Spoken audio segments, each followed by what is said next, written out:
दूत, त्यांची मिनिस्ट्री आहे सेपरेट करण्याची. आमेन, हालेलुया. किती लोक आमेन म्हणतील? स्वर्गाची मिनिस्ट्री आहे सेपरेट करण्याची. हालेलुया. परमेश्वर कधी कधी लोकांना सेपरेट करतो. एलिया आणि अलिशा संगती चालले होते. बायबल सांगतं दोघांना सेपरेट केलं आणि एलियाला स्वर्गाला घेतलं.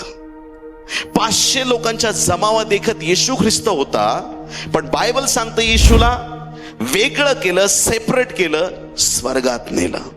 या शेवटच्या दिवसात देव तुम्हाला जगापासून वेगळं करणार आहे. तुमच्याकडे बघून तुम्ही जगाचे वाटणारच नाही असं परमेश्वर करत आहे. तुम्हाला जगापासून परमेश्वर सेपरेट करून तुम्हाला आशीर्वादित करणार आहे, कारण की देवाने तुम्हाला निवडलेलं आहे.